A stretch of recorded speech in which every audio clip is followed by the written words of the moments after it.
That was the worst game I've seen Aaron Rodgers play in a while. And for these reasons, like if you go back through the interceptions, I mean, the pick six, he gets fooled based on the pressure look, and he throws right into where the dropper Van Ginkel was.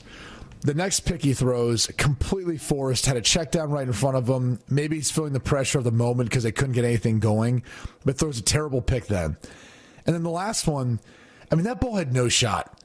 It was low inside on a downfield go ball to Mike Williams, who didn't help him out at all. I mean, never turned around to find the football. But honestly, it was so poorly thrown. And given the his ankle injury and what he's dealing with right now, that probably played a little bit of a factor in the inaccuracy of the throw. But also didn't need to make that throw at that moment. You could have gotten a first down, still had chances to go to the end zone. The more concerning thing is when the Jets have lost this season, it hasn't been because of just awful play by Rodgers. That was awful. And, whatever you want to chalk it up to, he hasn't looked like that the entire season. And now he's going to be dealing with a nagging injury. And if that's going to resurface or that's where this offense is, it doesn't matter if they get Devonta Adams. That's not going to help this team. Like, he's got to play better at this point. Because I think there's a lot of guys who are getting frustrated. I mean, thank God they got Garrett Wilson the ball on a series where they seemed rather with much intent to get him the ball in every possible capacity. But at some point, I don't know if it was LaVar or Jonas said somebody needs to hold him accountable. The coach does.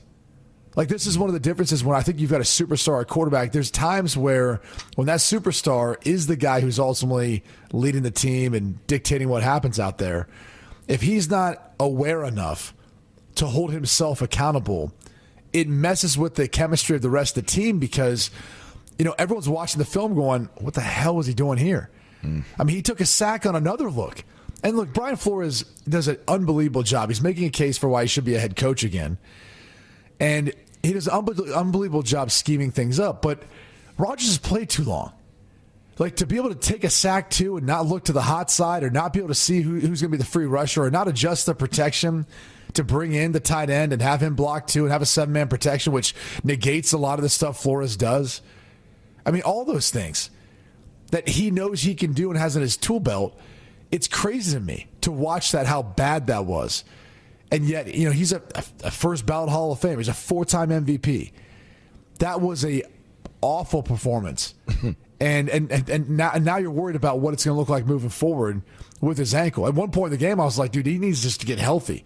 Like, there's no point in trying to play this game any further. Let Tyrod Taylor go in there. That's why you got him on the roster, is for moments like this. Now, Rodgers did want to play this for you because you guys have asked for him. Did you want to play it? Yeah, you guys have asked for him to be accountable for his poor play. Here he was afterwards.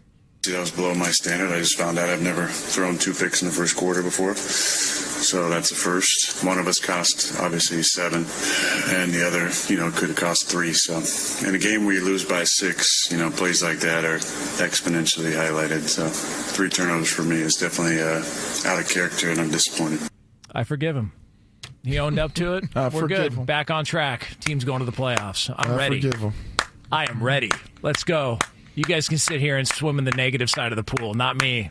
This team's going to be back. I'm not giving up on it because the Patriots are so bad. And the Dolphins, even with the win, it's like they're staying afloat right now in Miami. I can't believe we gave it that much coverage that game yesterday. Those teams are terrible. Rough. That was rough.